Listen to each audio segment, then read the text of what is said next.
Hi, and welcome to another podcast from Sparky Ninja. This is Dave. Today we're going to talk about RCDs in the 18th edition because there's been a little rewrite in part 5 around the area of RCDs. There's been a couple of rewrites actually. One annoying one was the need for having preventing of unwanted tripping.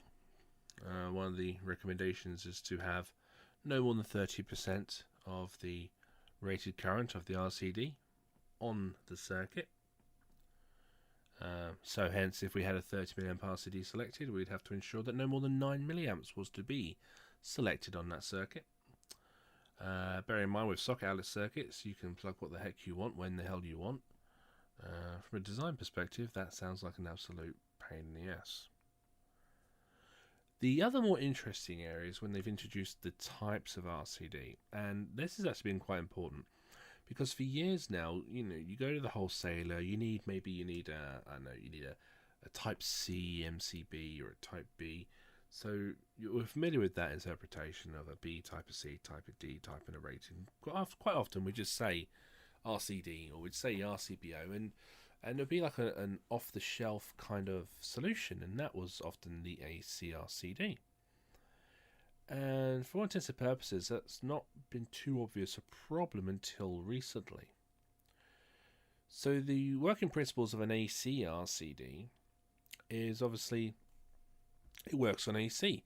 So 50 hertz, and the tripping accuracy is only applicable with a 50 hertz. So you have to have a 50 hertz frequency for a 50 hertz RCD. And if you subject to any different shape or waveform, such as a DC current, then it's not going to actually trip because it requires the actual changing in the field to have the EMF induced into the trip coil.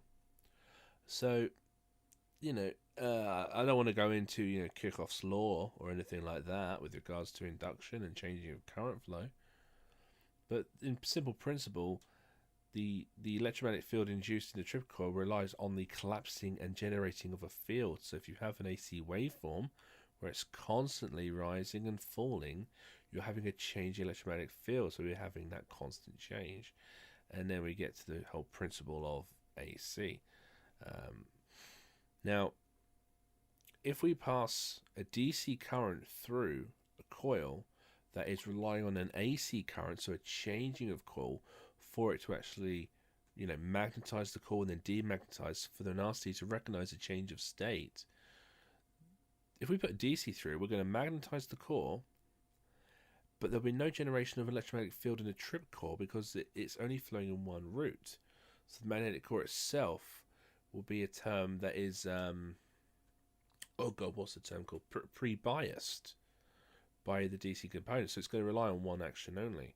The AC RCD flowing in the circuit, it won't be able to generate an EMF. Any AC residual current won't be able to generate an EMF of sufficient value to trip this RCD due to the effect of the DC component. So what it means is if we have an AC RCD, it's going to rely on constant rising and falling of the waveform to actually create that action. If we put DC into it, it's going to magnetize and it's going to stick it. So it may end up not operating, or it may actually just, even if you test it, it may fail to disconnect. So, how has this become a problem? Well, items of electrical equipment over the years have started to implement an awful lot more DC within them through, obviously, rectifiers. We have control panels, we have displays, we even have little rectifiers in socket outlets now. And if some equipment has a sufficient amount of DC used within it, it may also generate some earth leakage. And that earth leakage may be DC current earth leakage. Which means if that could leak onto the AC side, it would be DC current leaking, which means the current leaking down to earth isn't an alternating current, it's a DC current through the rectifier.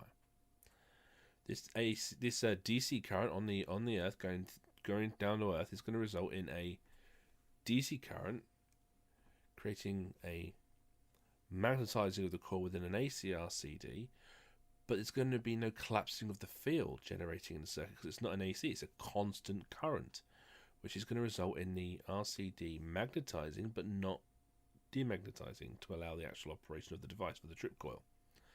So it kind of sticks it in place. A common example of this would be washing machines and some white goods. So where are we now with the 18th edition? Well, the 18th edition does give us types. It gives us the type AC, the type A, B and the F. It gives us all the extra levels of milliamp and current and all this stuff that goes with each device, and we have to make sure we select them carefully. It does say that AC are used generally. It doesn't say what generally means, which is an absolute piss poor bit of regulation there. I mentioned in the previous video podcast about this guy from Wilex who came on to talk about AFDDs. He also talked about the RCDs, and he said that it's always going to be AC RCDs generally, and if we had to pick an ARCD or a BRCD, it would be under careful discretion with manufacturer's information to require the selection of this device. But you know, I've got a